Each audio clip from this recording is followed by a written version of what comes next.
Hello नमस्कार। आज मेरे सामने एक एएलपी का प्रीवियस ईयर पेपर है। इसमें हम लोग मैथ के सेक्शन को आज डिस्कस करेंगे और ये पेपर आपका 25 नवंबर 2024 को हुआ था।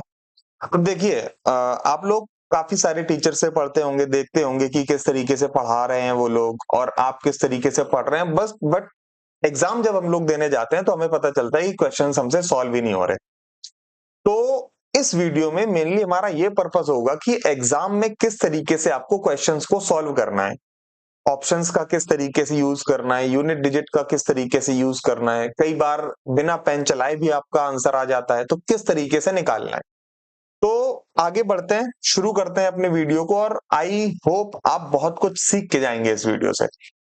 देखिए, पहला क्वेश्चन है, एक 3 अंकी संख्या इस प्रकार है कि इसके इकाई, दहाई और सैकड़े के अंक 2, 3, 4 के रेशियो में। इकाई का अंक हो जाएगा, मान लीजिए कुछ भी, 2, 3 और 4। ये आपकी संख्या है रेशियो में। अब थोड़ी देर के लिए मुझे एक बात बताइए, रेशियो का मतलब क्या होता है कि इसमें 2 से गुणा कर सकते हैं, 3 से गुणा कर सकते हैं, 4 से गुणा कर सकते हैं। अब जैसे ही हम हर डिजिट में 2 से गुणा करेंगे तो कितना आ जाएगा, 8, 6, 4। लेकिन जब हम 3 से मल्टीप्लाई करने जाएंगे तो ये 12 आ जाएगी और फिर ये संख्या 3 डिजिट की नहीं रह जाएगी।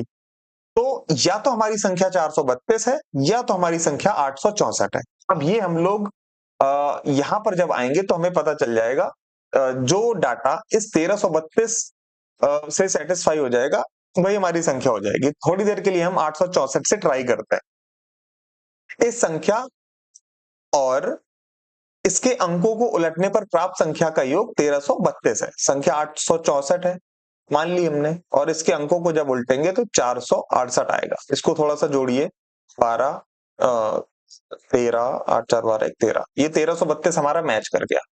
इसका मतलब हमारी संख्या 864 है।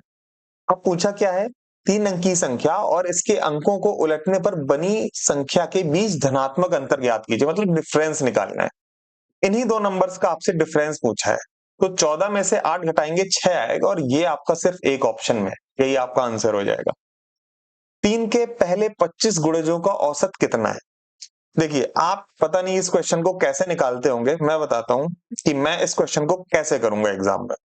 3 और 25वां गुणज मतलब 25वां नंबर क्या हो जाएगा, 25 इंटू 3। अब अगर इसका एवरेज निकालना है, first number plus last number upon 2, ये कितना आ जाएगा, 39। कमेंट करके बताइएगा कि ये आप अगर इस क्वेश्चन को सॉल्व करते हैं तो किस तरीके से सॉल्व करते हैं। एक आदमी अपनी धनराशि का 20% खो देता है। मानते हैं धनराशि उसके पास 100 थी, 20 खो दी, 80 बचे। अब 80 का 25% खर्च करने के बाद उसके पास 480 शेष रह जाते हैं। 80 का 25% कितना होगा, 20। 20 खर्च कर दिए, उसके पास बचे कितने, 60। इसी 60 की वैल्यू 480 है। एक की वैल्यू कितनी आ जाएगी, 8। 100 की वैल्यू 8। ये आपका आंसर। 9.6 रेशियो 16.8, यहां पर आपको x की वैल्यू निकालनी है। तो इसके लिए आपको पता होगा 9.6 upon 16.8 equal to 18 upon x, ये होता है। तो x की वैल्यू यहां पर कितनी आ जाएगी, 18 इंटू 16.8 अपॉन 9.6। 6 से इसको डिवाइड करते हैं, 16 बार जाएगा और ये 3 बार जाएगा, और 8 से ये 2 बार चला जाएगा और 8 से ये 21 बार चला जाएगा। 21 या 63 अपॉन 2, 31.5 आपका आंसर हो जाएगा।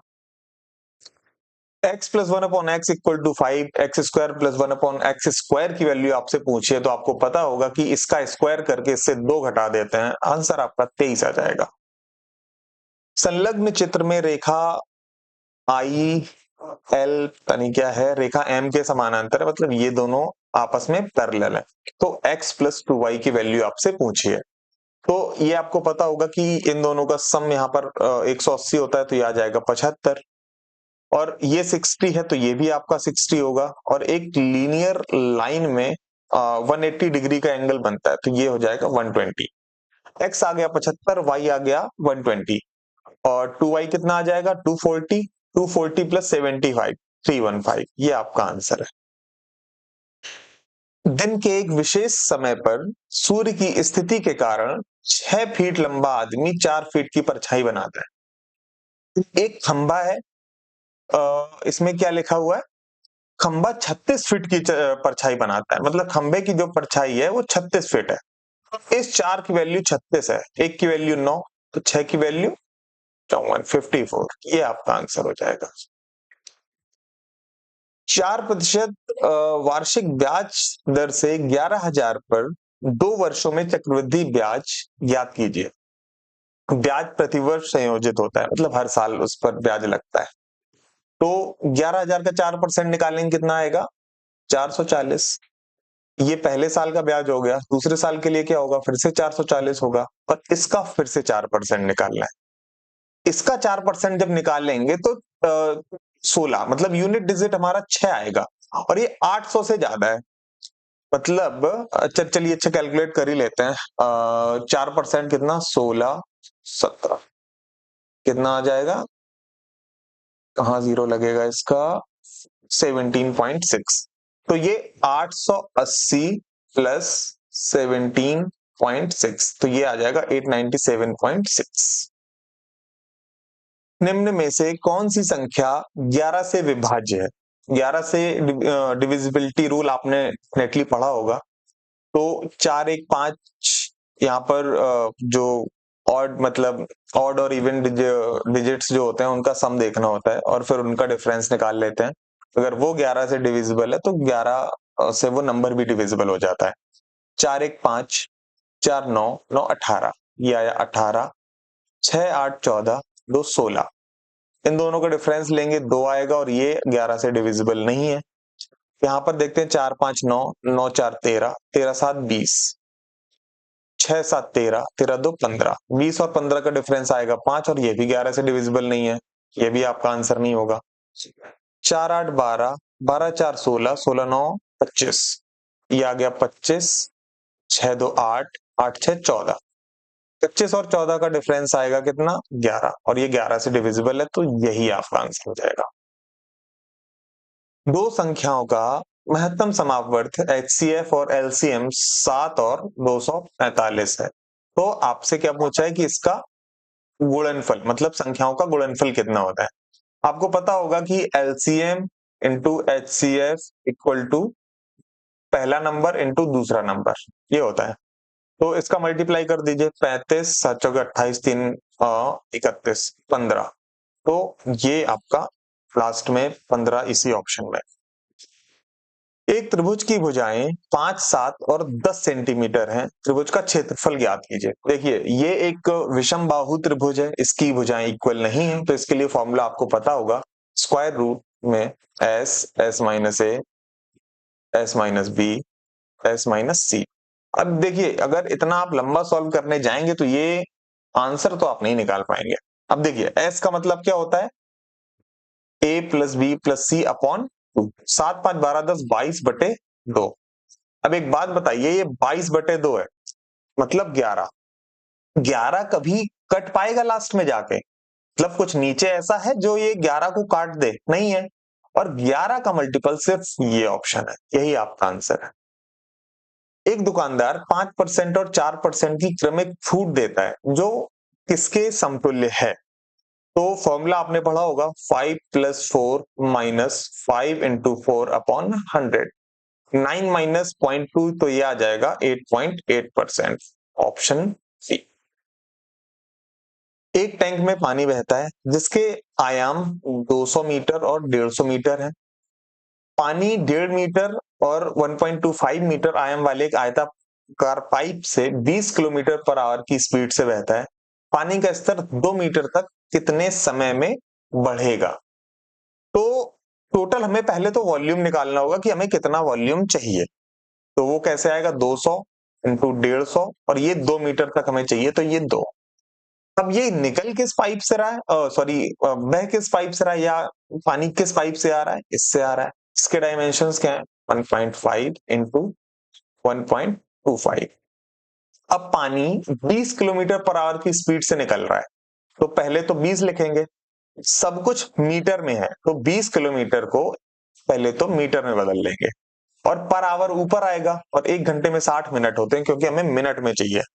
अब इसको हम लोग सॉल्व कर लेंगे, ये चला जाएगा 3 बार, जीरो पर ध्यान मत दीजिएगा, 15 से चला जाएगा 10 बार, और 25 से 8 बार, और ये 5 बार। 5 से जाएगा 2 बार। 3 दूनी 6, दूनी 12, अट्ठे 96। 96 आपका आंसर आ जाएगा। एक कक्षा में 50 विद्यार्थियों की ऊंचाई, एवरेज ऊंचाई 150 है, और 5 विद्यार्थी चले गए जिनकी एवरेज ऊंचाई कितनी थी? 146। 5 विद्यार्थियों की एवरेज हाइट थी 146। तो टोटल लॉस कितना हो गया, कितनी एज चली गई? तो 146 इंटू 5, तो ये कितना आ जाएगा? 730। 5 लोग और आ गए जिनकी एवरेज एज कितनी है? 156। ये आए हैं, तो टोटल एज हमारे पास कितनी आ गई? तो 156 इंटू 5, तो ये आ जाएगा 780। तो टोटल हमें एज का प्रॉफिट कितना हुआ? 50। और ये 50 सब में बट जाएगा, तो 50 विद्यार्थियों में जब ये 50 बटेगा तो एक एक सबको मिल जाएगा। तो यहां से टोटल ये एज कितनी हो जाएगी? 151। और यही आपका आंसर। ए अकेला किसी कार्य को 6 दिन में करता है, बी उस कार्य को 8 दिन में करता है, और ए, बी और सी अगर करेंगे तो 3 दिन में कर लेंगे। तो इसको थोड़ी देर के लिए रहने देते हैं। टोटल काम हम मान लेते हैं 24, तो ये ए 4, बी 3, और तीनों मिलके 8। तो यहां से ए की इफिशियंसी ये है, बी की 3 है, और तीनों की 8 है, तो सी की कितनी आ जाएगी? 8 में से 4 और 3 घटाएंगे तो 1 आ जाएगा। अब देखिए, 8 3 24, 4 सही है ना, 6 8, ठीक है। तो ये टोटल 3200 रुपए, मतलब ए और बी को अगर 3200 रुपए मिलते हैं, इसका मतलब ये है कि टोटल काम के पैसे ही 3200 रुपए हैं। ये 3200 रुपए जब सभी लोगों में बटेंगे, ये टोटल सभी की इफिशियंसी कितनी है? 8। 8 के हिसाब से एक की वैल्यू आ जाएगी 400, और सी की इफिशियंसी एक ही है, तो ये 400 आ जाएगा। अगर आपसे ए और बी का पूछे, ए की 1600 और बी की 1200। देखिए अगला क्वेश्चन है, एक व्यक्ति कुछ संतरे 3 संतरे प्रति रुपए की दर से खरीद, मतलब 1 रुपए में 3 संतरे, और उतने ही संतरे 2 संतरे प्रति रुपए की दर से खरीदता है, मतलब 1 रुपए में 2 संतरे। अब इन संतरों की जो क्वांटिटी है, जो नंबर है, वो बराबर है। तो यहां पर हम मान लेते हैं कि 6 संतरे खरीदता है, तो 2 से यहां मल्टीप्लाई करना होगा और 3 से यहां मल्टीप्लाई करना होगा, तो ये 2 रुपए में 6 और ये 3 रुपए में 6, मतलब टोटल 5 रुपए में वो 12 संतरे खरीदता है। 20% का लाभ प्राप्त करने के लिए, मतलब उसको 20% का इसमें प्रॉफिट चाहिए, मतलब कि इसका 6/5 आपको करना पड़ेगा। तो ये कितना आ जाएगा? 6। और ये संतरे 12 ही है, मतलब 1 दर्जन है, तो 6 रुपए उसका आंसर हो जाएगा। 6 रुपए प्रति दर्जन उसे बेचने चाहिए। अब ये तो बहुत इजी सा क्वेश्चन है। 2 का क्यूब 8 हो गया, किसी नंबर की पावर 0 तो उसकी वैल्यू 1 होती है। 3 का क्यूब 27, 8 सत्ते 56, 6 16 5 21, ये 216 इसका आंसर। अनिल अपनी आय का 40% किराए पर और शेष आय का 40% दवाइयों पर खर्च करता है। देखिए 100 मान लीजिए उसकी आय, 40% उसने खर्च कर दिए, बचे 60। अब शेष आय का 40% वो और खर्च कर रहा है, मतलब 60% बचा रहा है। तो 60% बचा रहा है, तो 60 का 60% कितना आ जाएगा? 36। इसी 36 की वैल्यू 7200 है। 1 की वैल्यू 2 और 100 की वैल्यू 2 के मल्टीपल में, मतलब सॉरी 2 के बाद 0 ही आने हैं। दो संख्याओं का योग 36 है। एक संख्या का 5 गुना दूसरी संख्या के 4 गुने के बराबर है। अब यहां से इतना तो पता चल गया कि संख्याएं 4 और 5 के रेशियो में हैं। अब योग इनका 36 है, 9 की वैल्यू 36 है, 1 की वैल्यू 4 आ गई, और बड़ी संख्या पूछिए तो 5 की वैल्यू 20। एक कार 4 क्रमिक 3 किलोमीटर की दूरी क्रमशः 10, 20, 30, 60 की स्पीड से तय करती है, तो उसकी एवरेज स्पीड चाहिए। देखो एवरेज स्पीड के केस में आपको फॉर्मूले लगाने की जरूरत नहीं है, अपने मन से कोई भी डिस्टेंस मान लो। अब ये हमेशा याद रखना कि एवरेज स्पीड होता है टोटल डिस्टेंस अपॉन टाइम, जो भी टोटल टाइम लग रहा है। तो डिस्टेंस में मान लेता हूं 60 किलोमीटर, ठीक है। तो इसको लगेंगे 6 घंटे, इसको लगेंगे 3 घंटे, इसको लगेंगे 2 घंटे, इसको लगेगा 1 घंटे। टोटल डिस्टेंस यहां से कितनी आ जाएगी, 60-60 चारों लोगों ने तो 240 हो गई, और टोटल टाइम 6 3 9 2 11 1 12, तो एवरेज स्पीड आ जाएगी 20 kilometre per hour. I hope आपको ये वीडियो बहुत सही लगा होगा। बहुत कम समय में हमने 20 क्वेश्चंस किए हैं और आप काफी हद तक ये सीखे होंगे कि एग्जाम में क्वेश्चंस को किस तरीके से अप्रोच किया जाता है।